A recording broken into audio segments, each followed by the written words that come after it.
Inhuman. Part 3. Chapter 10. The Shadow and the Halcyon. Lena threw the red ball with all her might, and her dog and Tom raced down the hill to catch it. Rachel cheered them on. The four spent much time together, roaming the vast green around the village. The girls even worked together most days. "We'll have to crate Daisy," Rachel whispered to her friend as she watched the lad and the dog wrestle for the ball. She wanted to get Tom in the know, but Lena was adamant about keeping their plans between themselves. "Do you have any—" The native girl shook her head before she could finish the question. "All right, we'll improvise. 3 more weeks," she promised to her friend. Lena smiled softly, looking at the clear blue sky.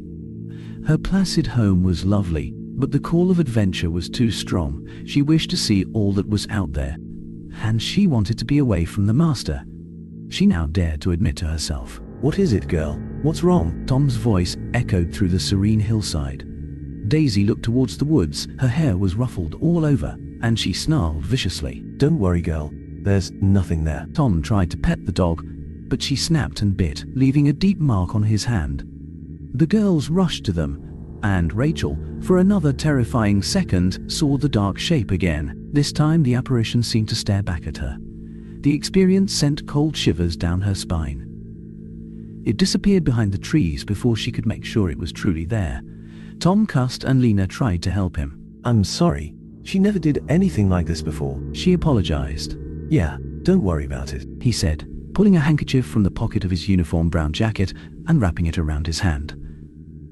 "Let's go back. I need to take a tinnitus shot." He confidently mispronounced the name. "Rachel?" They both looked at the golden-haired teen who was still staring at the tree line, the same as Daisy. Human and canine alike searched for that dark presence. "Did you see something?" Lena walked to her friend, touching her shoulder. "What have you seen?" I'm not sure. It was probably just a shadow, cast by a tree or something. Maybe a deer." She couldn't even convince herself, but Tom let out a relieved chuckle. "The master, he was here."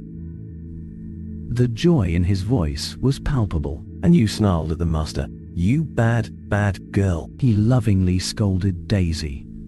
Lena went pale.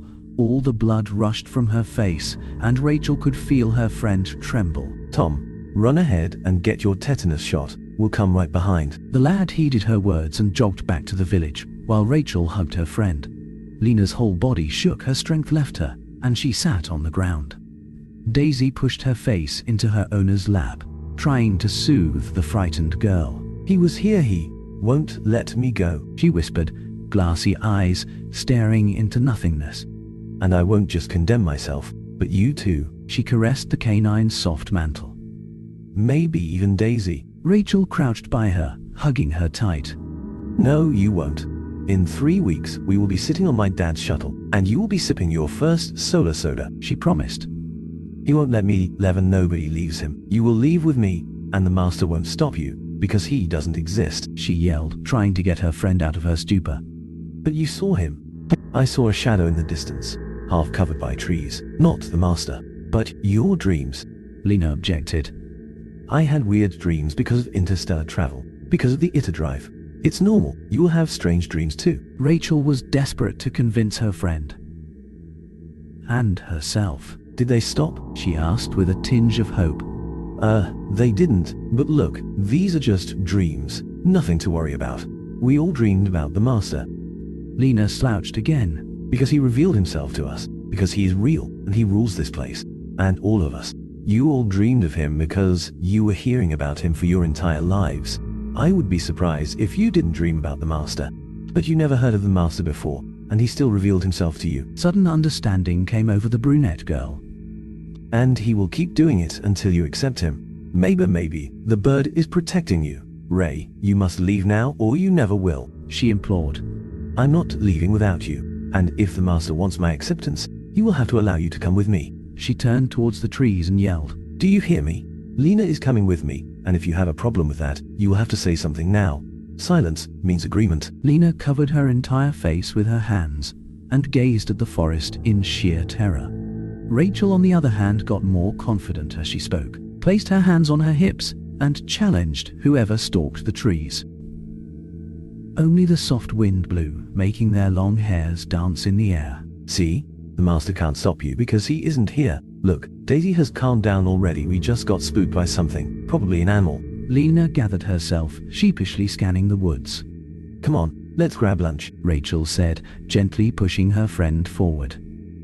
When they passed by an old oak tree, she applied a bit more pressure, because for another terrifying moment, she thought she saw that shadow again, just at the edge of her field of view. It took all her strength not to turn her head. The stroll back home made them feel lighter, but the calm lasted only until they reached the first house. The village was in turmoil. Men were running around with weapons, and they held torches in broad daylight. Some of the animals got out of their enclosures too. They were running wild, adding an extra layer of chaos for the panicking community to handle. Where have you been? Peter demanded, his face missing the usual joviality. He was on the edge of hysteria, like the rest. We just... Doesn't matter. Get to the shelter now, he yelled, pushing them along. Lena led the way. They ran as fast as their legs took them. Outside the main hall, 2 armed men stood watch. The younger one accidentally discharged his rifle when they appeared from behind a corner.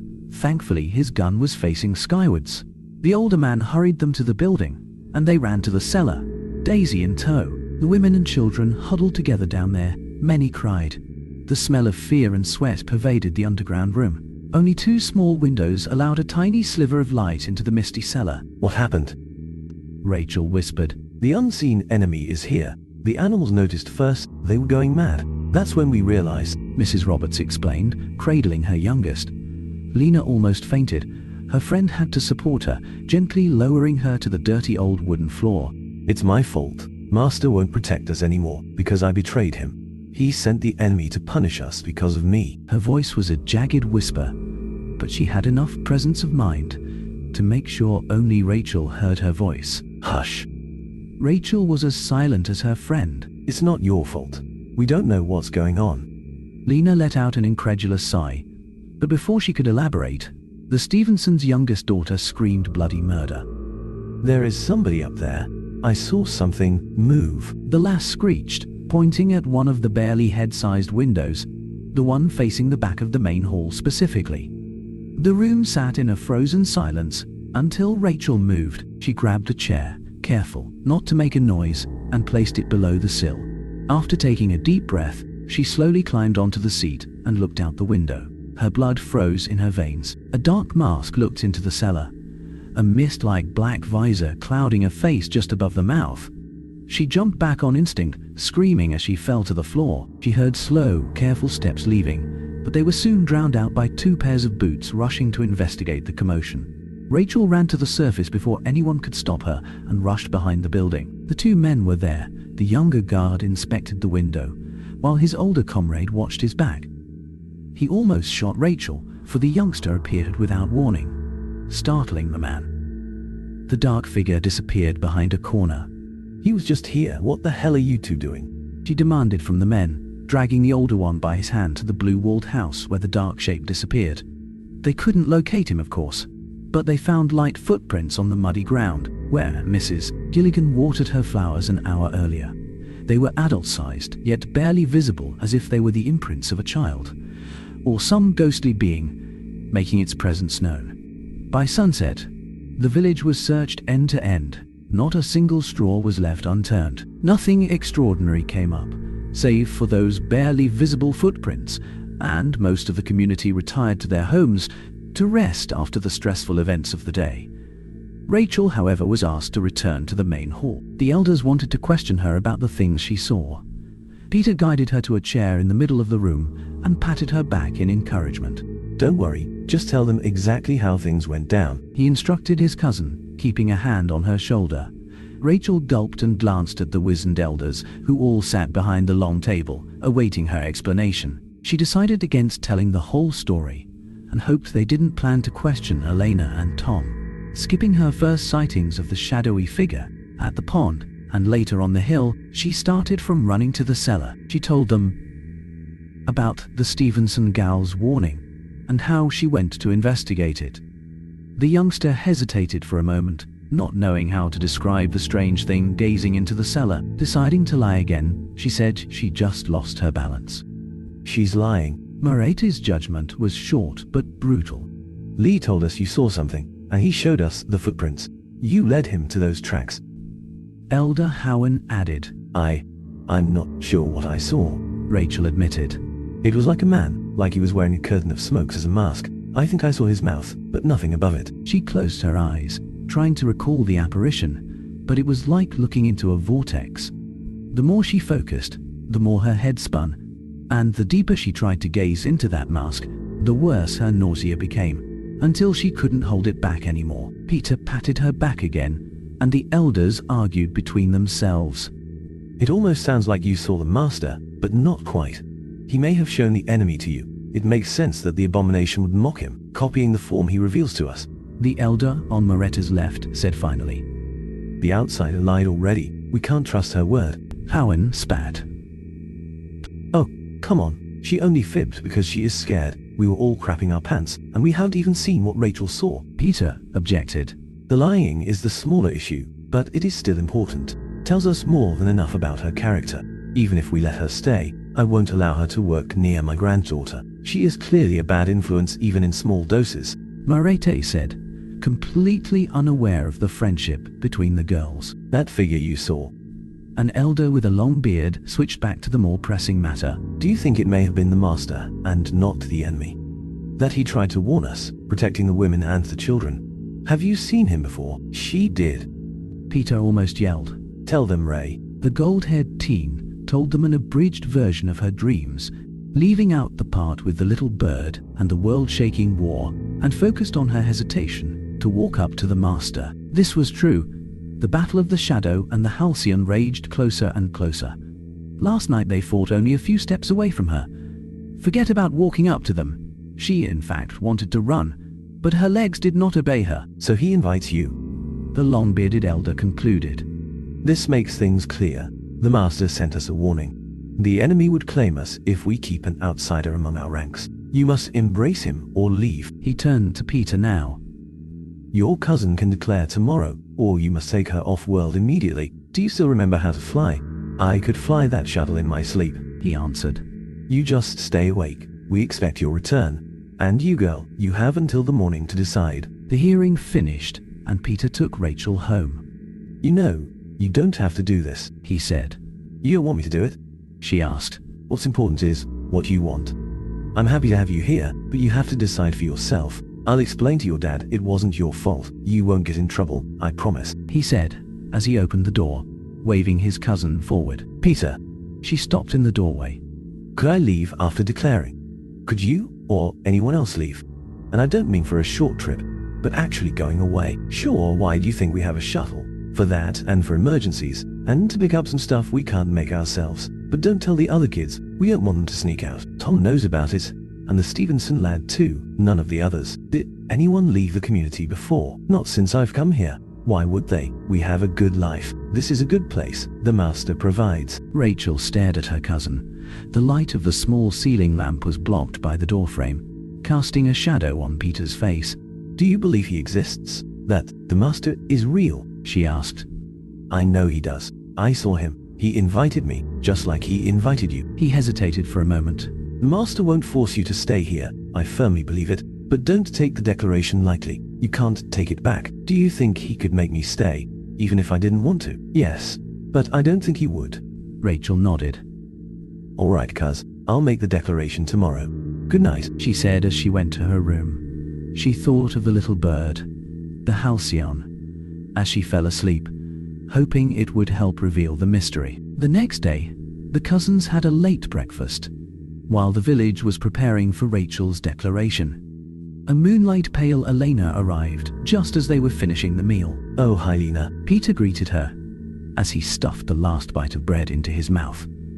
He cleared his rusty beard with the back of his hand before hugging the youngster. I see you are still a bit rattled after yesterday. Let me make you a jamwich, he offered, thinking sweets could cure all the ailments of the heart. Lena wanted to decline, but the brunette girl remembered she wanted to talk to her friend in private. You cannot do this, she hissed. You can't declare. I can, and I will. Rachel shrugged. Please don't. I know you want to do it for me. I can't let that happen. Rachel, he will never let you go. The poor girl was on the edge of tears. Well, that's too bad, but at least he makes some wicked jam, she joked. Not Peter, the master, Lena hissed again. Peter said he doesn't keep people here against their wills. Lena gulped, looking at her friend with a new shade of terror on her face. Did you two tell him that She stuttered, unable to finish the sentence. Of course I didn't rat you out. Don't be silly. Rachel smiled. I asked him whether I could leave after declaring. He said I could. And listen, I understand that you are scared about. She nodded towards the ceiling. And if you don't want to, you don't have to. She pointed at Lena, then to the ceiling. But if you do. She repeated the previous motions, then pointed at herself and made a zipping movement over her mouth.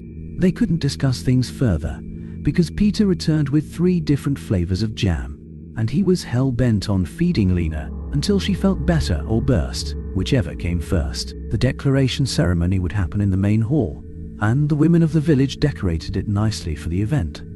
Rachel was led into the middle of the room and was seated on a hand-carved chair made from a single stump. Candles burned everywhere, and a sickly sweet smell filled the air that she couldn't quite place.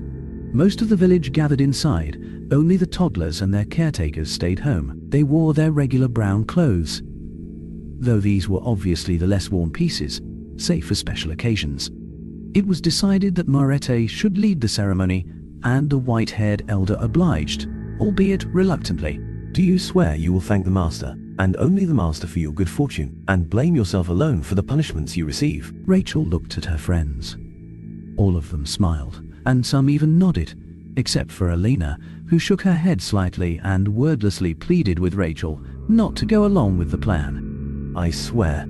Do you swear to hold the master above all else, to resist the temptations of the world, and to stay true to him? I swear. Do you swear to follow his commands even if it hurts to do so, and to move against your former friends if they become unfaithful? She hesitated momentarily before answering, her eyes wandering to Lena. Was it this oath that made her so afraid? I swear. May the master keep you true. But words are not enough. Now the master will judge your heart. Close your eyes, child, Marette instructed her, but everyone followed the command. Something stirred, and Rachel pressed her eyelids tighter. The yellow glow she saw over her closed eyes faded, slowly, into darkness. The candles went out one by one. Something covered even the silver glow of the gas giant. A presence entered the room. All could feel it. Its gravity, its weight, its pull. The darkness became deeper, all-encompassing. Rachel's breath slowed down, nearly coming to a still. She stood behind Peter's house, like she had done so every night in her dreams. The dark figure invited her, and she slowly walked towards him, her legs obeying the pull unprompted. She felt the full presence of the master again. He was the same as he had been in the first dream, hungry and monstrous. The girl trembled. I only do this for Lena, Rachel muttered, hoping it would make the master reject her, but the pull did not ease up. Her legs marched on. He did not care for her reason. The edge of the forest was silent, save for her footsteps. Not the bugs, nor the little critters made a sound. The master's impatience was much more powerful than it had been during the second dream. His gravity pulled her without pause. His presence was strong, stronger than before the bird had distracted him. The bird! Courage filled her heart again. She looked around, waiting for the attack of the feathered protector, but it did not come. Where was it? Rachel wondered. It battled so fiercely before. Would it give up so easily now? Thinking of the avian made it possible to slow her steps. But she couldn't stop fully, nor would she dare to do so. For the master's gaze was upon her. She cried out. Where are you? Kingfisher? Halcyon? A yellow and blue shape appeared on the roof of Peter's home. It did not attack the shadowy figure like before, but its presence was enough to draw the man's attention. Rachel raised an arm, calling to the bird, and it flew to her shoulder. Together, they faced the shadow, and the girl reached out her hand when she was only a few steps away from him. The twisting darkness did not reciprocate. It gazed upon the colorful little bird, who stared back in defiance. The man did not take her hand, but didn't refuse her either. He could wait until the bird was gone, The trance faded, and so did the darkness. The great gas giant above shined again, washing the main hall in pale white light. The heavy presence left as quickly as it came, and the villagers relit the candles. Rachel felt Peter's arms hugging her tight. Her cousin was the first to welcome the youngster into the community. They passed her from hand to hand. They embraced her and patted her back. It felt like the whole village had congratulated her personally. Peter pushed a white plate into her hands and placed a huge slice of cake on top. It was more difficult to sneak out this time, but after the first bottles of wine were opened, even Peter's attention shifted. Rachel found her best friend on a nearby swing, sitting in the silvery glow. The brunette girl absent-mindedly pushed the swing back and forth. "I've brought cake," she said, passing a plate to Lena. The brown-haired youth placed it on her lap, refusing to look at her friend. "You shouldn't have done this. Don't worry, I already had 3 slices. They practically force-fed me. 1 more bite and I'll throw up. Not the cake, the declaring." Lena snorted, half yelling, half laughing. "It's okay. Everything is fine. Really." Rachel soothed her friend. "Come on, try the cake. You will feel better. Any chance Uncle Peter is your relative?" she joked, taking a bite. Chapter 11. An audience with the precursors. The Halcyons stood before the crone. She examined them and shook her head. "You are as hideous as you were the first time. Abominations. Have you summoned us here solely to insult us?" The general's colorless voice softly echoed in the auditorium. The hall of the precursors was old and decrepit. The palatial outside was merely a facade, a trick played on the galaxy. They might have faded long ago.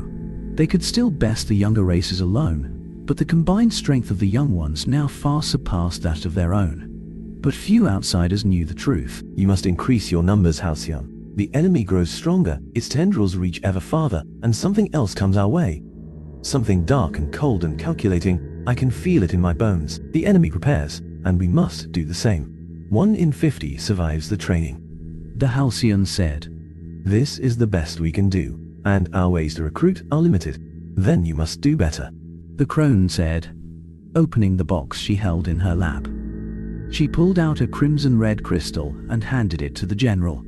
It gleamed bright and was warm to the touch. Sometimes it moved a little, as if it were breathing, as if it were alive. "The blood tear." The general recognized the stone and passed it to the captain. His arm was growing back quickly. "What of the other 3? The captain scanned the room. There were at least 200 seats there. They were opulent, hand-carved from alabaster, and filled with gemstones far beyond the imagination of the younger races. Yet, no one bothered to repair the ancient plasma burns that marked many of the seats. The crone grinned, her purple eyes shining in the gloom. "The scientist, he will be horrified. The politician, she will be furious. The diplomat, well, you humans were always his little favorites. I still remember how excited he was when you repelled the invasion of your homeworld so long ago. He raved about your creativity and determination, and I often wonder whether he would have struck you down himself had he known the true extent of your creativity. The diplomat. 3 times he held back our vengeful arms, and twice I stood by him. He can return the favor. Besides, we have another. We kept it hidden from you, so you wouldn't even think of asking for it. So, you yet consider us human. Do not be coy, child. You know what you have done, and there is no return for you." She shook her head again in disgust. It was excruciating to look at those things. When she and the diplomat first saw the fire in humanity, their hopes were reborn. To think some of their ranks would debase themselves to such depths. "What you are can only be tolerated because of what you do. Abyss gazer, hollow man," the crone spat. "Now go, Halcyons. Go and commit your repulsive deeds on your ilk. We need more of you."